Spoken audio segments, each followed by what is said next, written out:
지난주 뉴스 보도를 통해 들으신 분들도 계실 텐데 안타까운 사연 하나를 소개했지요. 경상북도 예천에 계신 70대 어르신의 사연인데 이분의 부친에 관한 일입니다. 1910년도 일본으로 건너가 여러 일들을 하시며 한 푼 두 푼 모아 1945년 해방과 동시에 다시 대한민국으로 귀국하십니다.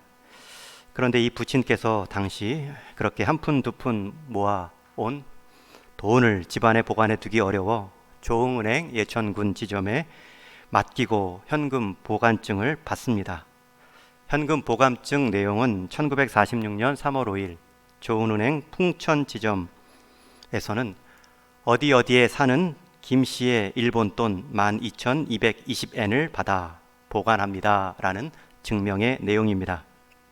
이 부친이 맡긴 돈의 가치가 오늘날로 정확히 산정하기는 어렵지만 당시 환율과 물가 상승을 고려할 때에는 적어도 70억은 될 수 있다라고 평가하고 그간에 맡긴 70여 년간의 이자까지 합하면 100억 가까이 될 것이다 추산합니다. 12,000엔, 그게 1946년도 12,000엔, 그게 지금 돈으로 환산하면 그렇게 잡기도 하나 봅니다. 그러나 상당 시간이 흐른 후에 이 현금 보관증을 들고 실제 은행에 가보았지만 맡겨둔 돈을 찾지 못합니다.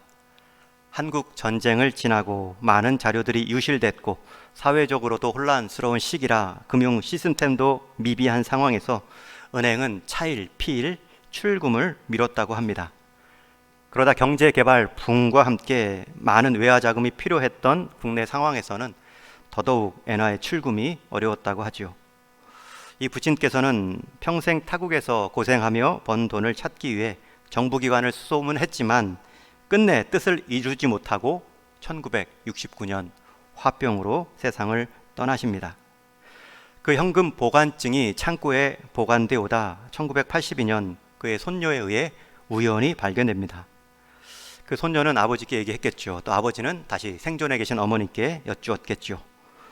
그리고 그 어머니는 현금 보관증에 관한 이야기를 또 아들에게 다 해주었고 그때부터 그 아들이 다시 돈을 찾기 위해 노력했는데 그 나이가 벌써 70대 후반 80을 바라보는 고령이 되었습니다. 그리고 그의 딸이 지금은 그 일을 맡아 사방팔방으로 뛰어다니고 있다고 합니다. 금융감독원과 전신인 조은은행이 지금 신한은행이 되었죠. 그 은행에 찾아가서 민원을 내고 돈을 찾을 방법이 있나 강구해 보았지만 은행 금융감독원이나 기관에서는 이 현금 보관증이 진본임을 확인할 방법이 없다 하여 더 이상 도울 수 없다라는 말만 듣게 됩니다. 40년 수고와 그 일당을 모은 전액 액수, 그것을 종이 문서 한 장으로 보증을 받고 기다렸는데 시간이 지나 확인할 수 없다는 말만 듣게 되죠. 이분이 억울하겠지만 억울한 분은 이분만은 아닐 것입니다. 우리가 맡겨놓은 금융기관의 돈들은 우리가 찾아가지 않는 한, 심지어 넣은 줄도 모르고 먼저 세상을 뜨는 한 돈 찾아가라고 가족들을 찾아 나서지는 않습니다. 그나마 돈을 잃은 것은 다행일 수 있습니다. 그 돈이 없어도 이 가족은 지금까지 살아왔기 때문이지요. 억울할 수 있지만 돈을 잃어버린 것은 육신의 삶까지만 영향을 받습니다.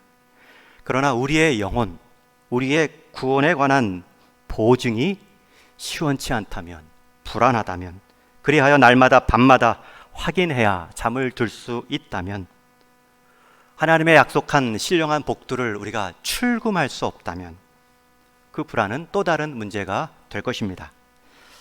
2000년도 초 신학교를 졸업하고 국제전도훈련원에서 복음제시법을 훈련받은 적이 있는데 그 기관에서는 항상 복음제시할 때에 두 가지 질문으로 시작합니다. 첫 번째는 당신은 만일 오늘 밤이라도 이 세상을 떠난다면 천국에 들어갈 확신이 있으신지요? 불신자의 경우에는 대개는 확신이 없습니다. 가끔 자기의 선행을 말하는 분들도 계십니다. 두 번째 질문은 만일 오늘 밤 세상을 떠나 천국 문에 섰을 때 하나님께서 이 천국에 내가 너를 들여 보내야 할 이유가 무엇이냐 라는 질문에 어떤 대답을 준비하셨습니까? 이 두 번째 질문에서부터는 이제 각자 다양한 인생 여정이 녹아있는 답변들이 나오지요. 저는 특별한 죄를 지은 것이 없기에 웬만해서는 들어가지 않겠습니까? 반문하는 분도 있고, 그동안의 자기의 숨은 선행들까지 다 떠올리며 천국을 선행으로 들어갈 수 있다 자격증으로 말하기도 합니다. 전도할 때뿐만 아니라 새가족 교육이나 성경 공부를 할 때에도 성도님들께 이 두 번째 질문을 여쭙니다. 다양한 답변들이 있습니다. 제가 주님을 알아온 지가 얼마인데요? 저는 주일 예배를 한 번도 빠짐없이 예배당에 들어갔기 때문에 저는 천국도 당연히 들어갈 줄로 믿습니다.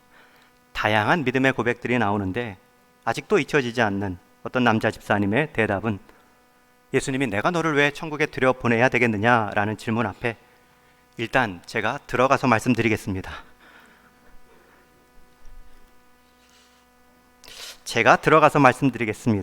여러분, 이 대답을 들은 예수님께서 좋아, 들어간 후에 내 대답이 다시 틀리다면 너 나갈 수 있겠느냐? 라고 묻지는 않으시겠지만 우리가 바른 신앙 고백의 대답을 준비해야 합니다. 사실 이 질문에 대한 답변은 우리가 잘 준비해야 하지만 먼저는 하나님께서 우리에게 잘 준비시켜 주셔야 대답할 수 있는 답입니다. 이 질문에 대한 답은 사람이 아무리 오랫동안 고민해도 스스로 만들 수 있는 대답이 아니기 때문이죠. 하나님께서 깨닫게 하실 때 우리가 대답할 수 있는 고백입니다. 그래서 우리의 대답은 결국 하나님의 은혜입니다. 오늘 본문에 나온 베드로의 대답도 가장 간결하고 명확한 신앙 고백, 천국에 들어가는 합당한 고백이지만 그 고백도 베드로 스스로 한 것이 아닙니다. 우리 17절 말씀 같이 한번 읽겠습니다. 시작. 바요나 시몬아 내가 복이 있도다. 이를 내게 알게 한 이는 혈육이 아니요 하늘에 계신 내 아버지시니라. 내가 알게 한 이는 혈육이 아니다. 여기서 말하는 혈육, 피와 살은 우리 사람의 생각, 사람의 경험을 총칭하는 태도입니다. 즉 사람의 생각과 경험으로는 나올 수 없는 대답이고 자기 것으로부터 뭔가를 끄집어낼 수도 없는 대답임을 말씀하지요. 여러분, 사람의 대답, 사람의 생각으로 시작된 대답은 사람의 변화, 사람의 필요에 따라 바뀌는 대답입니다. 심지어 사람의 생각이 멈추면 그 대답도 멈출 수밖에 없습니다. 오히려 이를 내게 알게 한 이는 혈육, 너 스스로나 너 주변의 사람이 아니라 하늘에 계신 내 아버지시니라.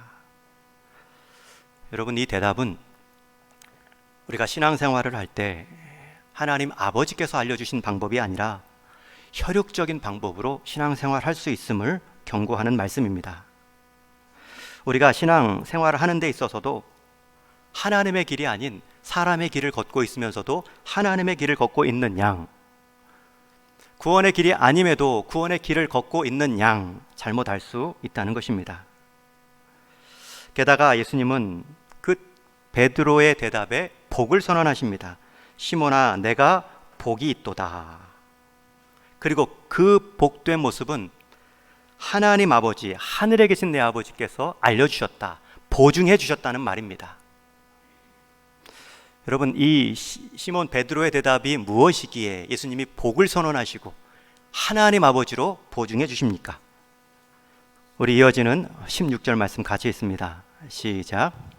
시몬 베드로가 대답하여 이르되 주는 그리스도시요 살아계신 하나님의 아들이시니이다. 이 베드로의 고백을 듣고 예수님께서 복을 선언하시며 그 고백의 출처, 보증을 하나님 아버지로 말씀해 주신 것입니다. 여러분, 이 베드로의 고백은 세 부분으로 구성되어 있지요. 주는 그리스도는 그리스도시요 살아계신 하나님의 아들입니다. 예수님은 그리스도시요 살아계신 하나님의 아들입니다. 여러분, 이 세 부분 중에 한 부분이라도 빠지면 복된 선언이 될 수 없습니다. 하나님 아버지가 보증해주는 답변이 아닙니다. 예수님은 유일하신 분이시죠. 그리스도와 하나님 아들이 되실 만한 유일한 분이십니다. 그리고 예수님은 그리스도란 뜻이 구원자, 구약에서는 메시아로 번역된 단어인데 그 메시아에게는 세 가지 기능이 있죠. 왕, 제사장, 선지자. 하나님의 다스림, 하나님의 구원의 사역을 표시하는 용어입니다. 그리스도, 기름 부음 받은 자. 그런데 그렇게 기름 부음을 받고 그 기능을 한다 할지라도 우리의 구원에 관해서는 세상 왕, 세상 선지자, 세상 제사장이 감당할 수 없는 일이지요. 그 일을 누가 하십니까? 하나님의 아들이 감당합니다. 다시 요약합니다. 이 복된 주님의 선언과 하나님이 보증해 주신 신앙 고백은 예수는 그리스도시요 하나님의 아들입니다. 여러분, 예수님만이 우리의 구원자고요, 예수님은 구원하러 오셨는데 그것을 이룰 수 있는 하나님의 아들입니다. 예수님은 하나님의 아들이신데 구원하러 오신 것이지 우리를 독재하고 통치하고 억압하시려 오신 분이 아니십니다. 여러분, 예수님이 하나님의 아들의 능력과 신분이 있는데 우리를 향해 굴림이 아니라 사랑으로 다가오셨습니다. 예수님은 구원자이신데 우리를 구원할 능력이 없는 사람일 수도 있죠. 그러나 예수님은 그렇지 않습니다.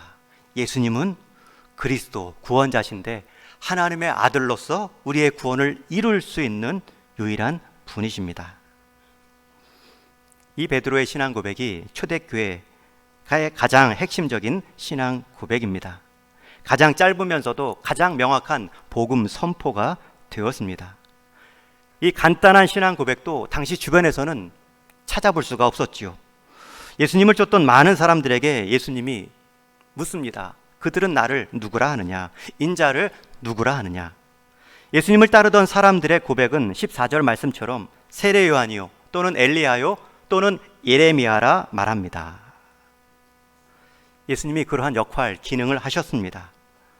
세례 요한처럼 수도사적인 청빈한 생활과 당시 타락한 부패한 종교와 정치 지도자들을 말씀으로 매섭게 질책하셨습니다. 또 엘리야처럼 수많은 기적을 행한 모습도 있죠. 엘리야 수냄 땅 과부의 집에 기름이 떨어지지 않게 하셨고, 죽은 아들을 살린 엘리야처럼 예수님은 오병이어의 기적을 통해 또 필요를, 음식을 제공하셨고 죽은 나사로를 살려내신 분이십니다. 또 에레미야처럼 에레미야가 예루살렘의 멸망을 예언하며 울었던 것처럼 예수님도 동일하게 예루살렘을 보며 우시죠. 백성의 회개를 촉구하십니다. 그러나 이들의 대답은 예수는 그리스도에 끝납니다. 예수는 하나님의 아들 고백이 없습니다. 당시의 대부분의 사람들은 다 예수님의 한쪽 면만을 보고 쫓았습니다. 인간적인 생각일 수 있고요, 경험에 의한, 혈육에 의한 모습으로 예수님에 대한 이해와 쫓음이 있었습니다. 여러분, 우리가 예수님을 믿는데 우리가 혈육의 방식으로 예수님을 쫓을 수 있습니다. 세례 요한처럼 좀 구별된 수도사적인 경건한 모습의 위인이다. 때로는 엘리야처럼 기적을 베푸시는 분이시다. 내 필요도 채워주시고 오병이어를 얼마나 언제든지 내게 허락하실 수 있다. 아니면 에레미야처럼 눈물의 선지자답게 긍휼로 불쌍히 여기는 마음이 가득한 분이시다. 인간적인 성인 분열의 반열에 오르며 쫓을 수도 믿을 수도 있습니다. 예수님을 바라보는데 그분이 나를 위해 죄값을 치르신 구원자 되신 하나님의 아들입니다 라는 이해가 없다면 그것은 혈육에 의한 판단입니다. 사람의 생각에서 나온 예수님을 쫓는 모습입니다. 여러분, 지금 제가 중요한 설교를 하고 있습니다. 예수님이 복되다 선언하시고 하나님이 보증하신 말씀을 나누고 있습니다.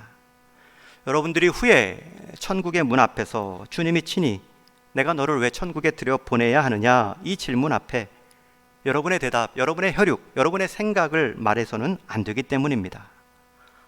내 수고와 봉사, 내가 행한 모든 선한 일들, 그것만 있지, 그것도 있으면 좋지만 그것만 있고 그리스도가 나를 위해 행한 일, 내가 그리스도 앞에 어떤 사람인지에 대한 신앙 고백이 없다면 예수는 그리스도시요 살아계신 하나님의 아들이라는 신분과 그분의 역할이 나를 향해 이루어지지 않았음을, 나를 향해 이루어진 것을 고백하지 않으면 그 대답은 반쪽 대답이 아니라 제로 대답입니다. 조금 부족한 대답이 아니라 조금도 유익이 없는 대답이 되는 것이죠. 반대로 우리의 모습을 보면 전혀 자격이 없습니다. 여전히 죄를 짓고 선한 일은 내 이름 드러내려고 할 때가 많았습니다. 그럼에도 불구하고 그런 인생으로 지금까지 살아왔지만 하나님의 아들인 예수님께서 그런 연약함을 아셨기 때문에 그 연약함을 받으시고 그분이 이루신 하나님 관계의 모든 의로움을 우리에게 선물해 주셨음을 믿고 제가 그것을 붙잡기 때문에 저는 천국에 들어갈 수 있습니다. 제 모습이 아니라 저를 보시고 이루신 우리 하나님의 아들의 모습 때문에 저는 이 천국을 말할 수 있습니다. 여러분, 예수님을 어떻게 따르고 계신지요? 여러분과 예수님과의 관계는 어떤 관계입니까? 우리의 인격 수양을 높이는 공자와 부처와 마음의 정도의 위대한 성인 모습으로 인간적인 혈육의 모습은 아니신지요?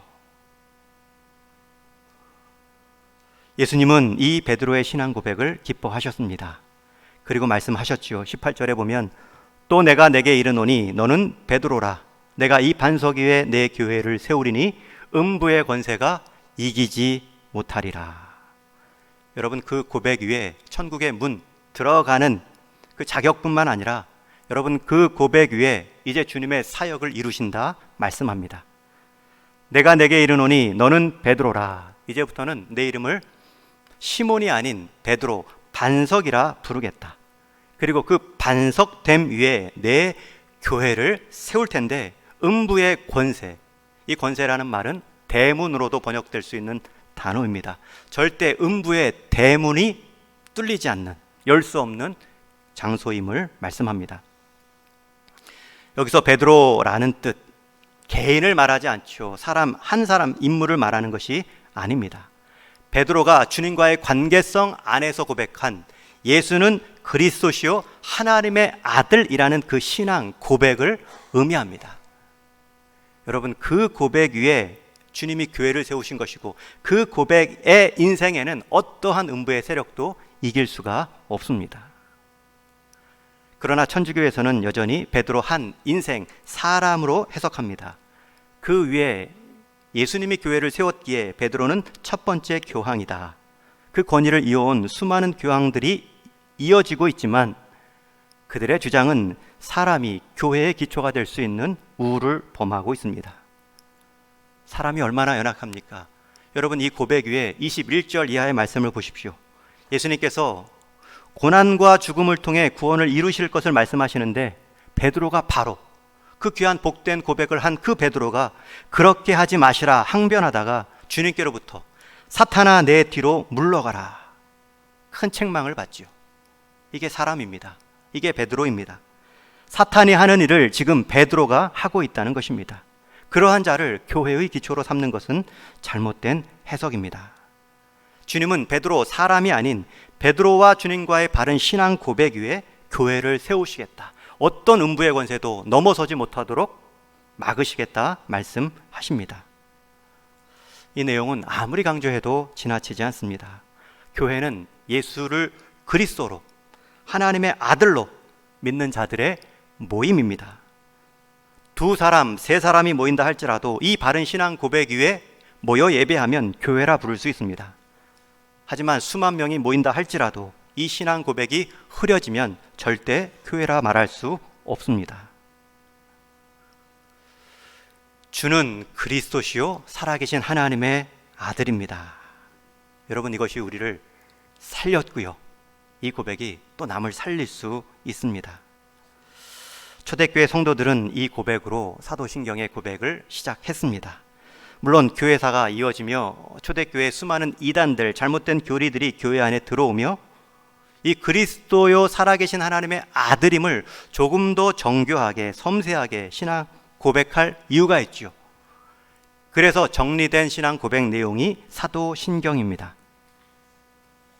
처음에는 베드로의 고백처럼 주는 그리스도시요 살아계신 하나님의 아들입니다 라는 고백으로 충분했습니다. 그러나 이단과 잘못된 교리의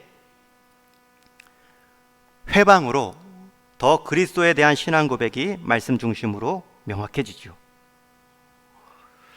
우리가 사도신경 1, 2분 짧은 시간 안에 고백하지만 여러분, 이것은 주님이 복되다 말씀하시고 또 우리 하나님이 보증하시는 귀한 선물입니다. 내가 신앙 고백함으로 당하는 제한도 있지요. 초대교회 당시에 이 신앙 고백은 삶의 제한 정도가 아니라 생명의 위협까지 경험했습니다. 여러분, 이 신앙 고백을 사회 속에서 일상생활에서 할 때에 그리스도인으로 감당해야 될 책임과 또 감내해야 될 어려움도 분명히 있습니다.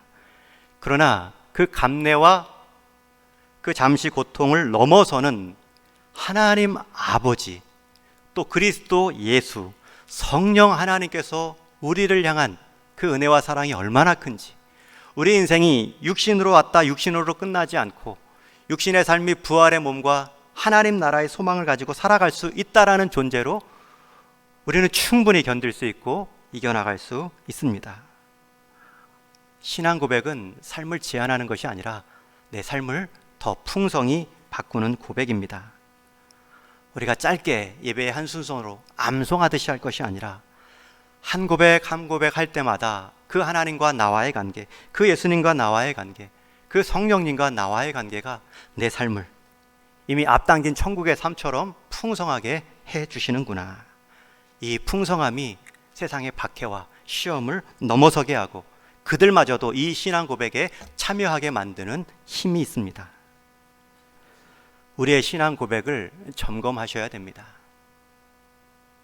여러분이 지금까지 살아오시면서 신앙 생활의 수준을, 이 신앙 고백이 얼마나 확장되고 있는가, 예배당 안에서만 고백하고 있는가, 조금 더 가정과 일터에서까지, 심지어 저 불신 나라들까지 가서 고백하고 함께 고백할 수 있도록 돕고 있는가.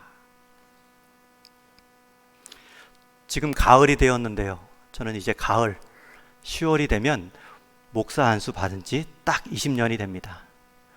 2002년도 월드컵 한참 재미있게 보고 난 후에 가을에 목사 안수를 받았습니다. 오늘 말씀을 준비하며 목사 안수 받은 지 20년이 되었는데 나의 신앙 고백은 얼마나 깊어졌는가. 작년은 제가 결혼한 지 20주년이었습니다. 결혼했다 20년 됐다가 중요한 게 아니라 그렇게 이룬 가정 안에서 이 주님에 대한 신앙 고백이 얼마나 깊어졌는가.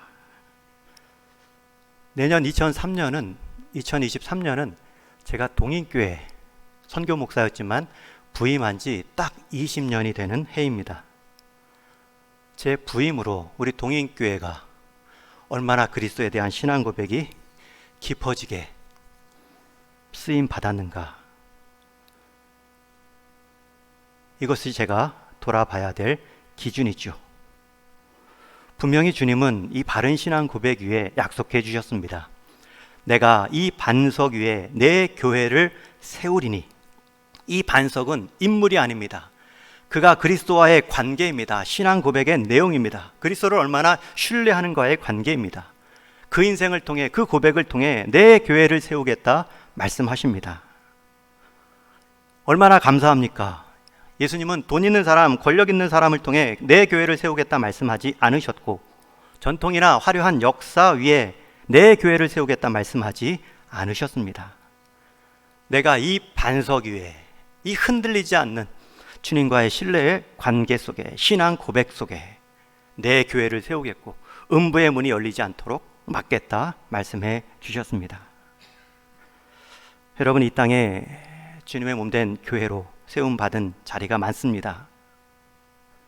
그 교회들을 바라보시며 예수님께서 내 교회를 세우리니, 내 교회라고 말할 만한 공동체가 얼마나 많겠습니까? 내 교회라고 말할 만한 예수님 중심의, 예수님 바른 신앙 고백의 교회가 얼마나 많이 있을까요?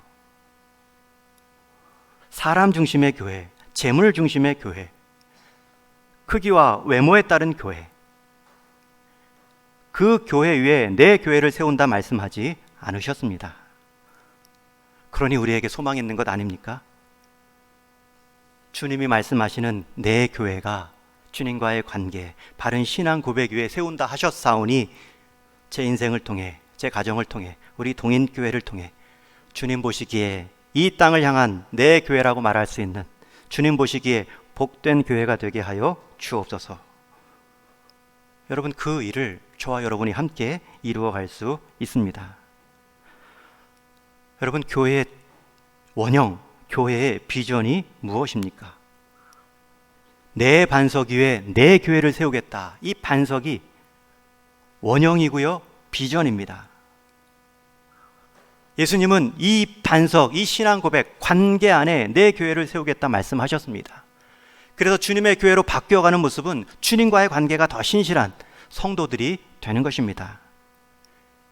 여러분, 교회의 본질, 교회의 비전은 수치가 아닙니다. 크기가 아니었습니다. 관계였습니다. 그렇기 때문에 관계라면 이 신앙 고백이 풍성해야 됩니다.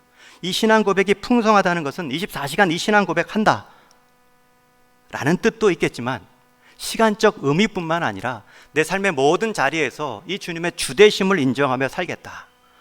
여러분, 이것이 신앙 고백의 풍성함입니다. 교회의 교회다워지는 모습입니다. 이 고백 없이 외형적인 모습에 속으면 안 됩니다. 모인 사람의 권력에 속아서도 안 됩니다. 전통이나 화려함에 속을 수 없습니다. 주님, 나중에 내가 이 반석에 세운 교회냐 물으실 수도 있겠죠.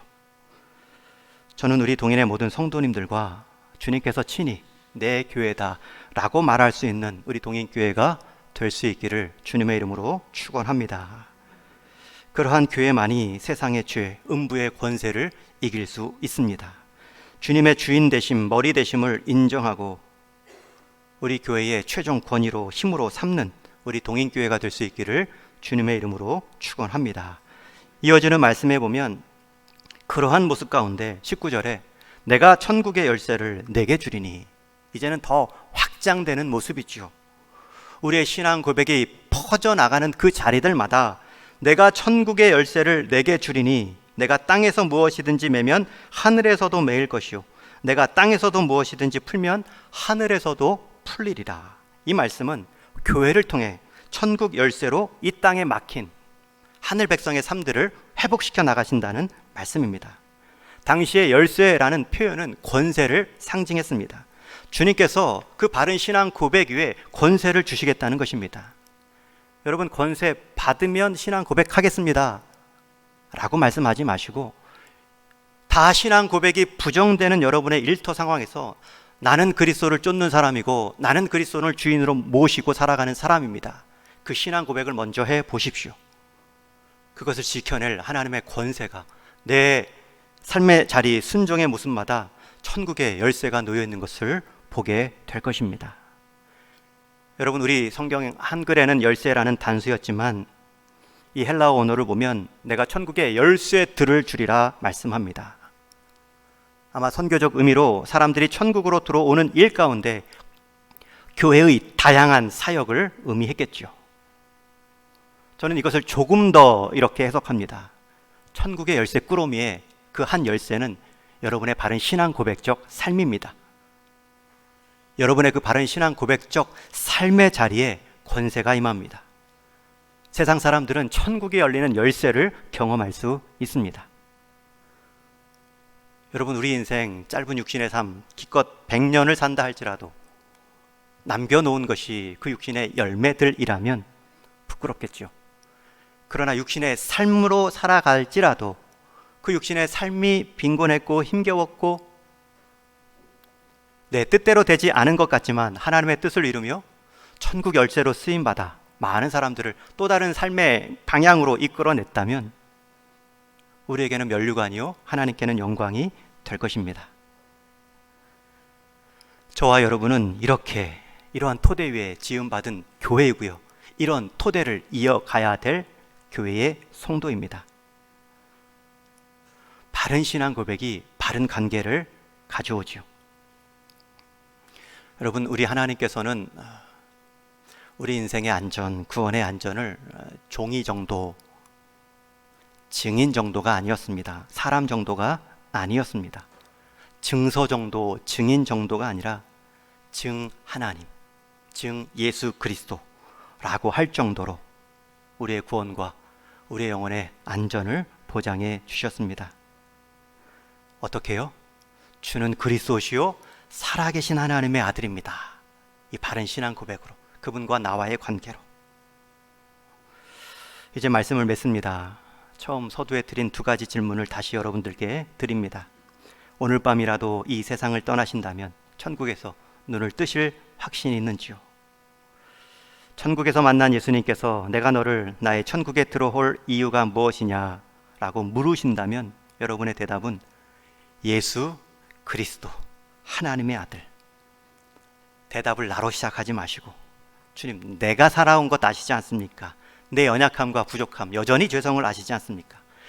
이런 소망 없는 나를 위해 오신 하나님의 아들이 그리스도의 모습으로 나를 위해 죽으시고 부활하신 것을 믿기 때문에, 염치불구하고 주님 때문에 저는 천국에 들어갑니다. 여러분, 그 고백이 여러분들의 신앙 고백입니다. 나 때문에 말하지 마시고 나 같은 사람 때문에 오신 예수님 때문에 저는 천국에 들어갑니다. 그 삶을 오늘부터 예수님 따르는 삶으로 내가 천국의 삶을 누리고 싶습니다. 여러분, 그 바른 신앙 고백이 나로부터 가정과 일터, 불신의 모든 사회 자리까지 고백될 때에 권세는 임하고요, 세상은 또 다른 열쇠, 천국의 열쇠를 보는 것입니다. 이 베드로의 대답, 주는 그리스도시요 살아계신 하나님의 아들이십니다. 우리 동일의 모든 성도님들의 고백이 되셔서 큰 권세와 능력을 누리시고 나누시는 우리 동인교회, 내 교회라 말하시는 주님의 교회가 될 수 있기를 주님의 이름으로 간절히 축원합니다. 하나님 아버지, 주는 그리스도시요 살아계신 하나님의 아들입니다 라는 고백을 우리의 구원의 보증으로 삼게 해주셨고, 또 지금도 그 은혜의 감격을 누리게 해주셨사오니 바라옵기는 이 고백이 예배당 안에서만 들릴 것이 아니라 예배당 밖에서, 삶의 현장에서 이 땅 가운데 천국의 열쇠를 보여주는 하늘의 복음으로 들려질 수 있는 귀한 인생 다 되게 하여 주옵소서. 우리 다음 세대들이 이 신앙 고백 위에 바른 주님과의 관계가 속히 회복되게 하여 주옵소서. 우리 모든 노년의 어르신들, 이 귀한 신앙 고백으로 지금까지 살아오셨으니 남은 생의 끝까지 하나님 앞에 서는 그날까지 이 귀한 믿음의 고백 사그라들지 않도록 그 몸을 지키시고 마음을 지키시고 믿음을 지켜 인도하여 주옵소서. 그리하여서 우리 동인교회가 우리 주님께서 친히 내 교회라 말할 수 있는 귀하고 복된 교회 삼아 주옵소서. 우리 주님 예수님의 이름으로 기도하옵나이다. 아멘.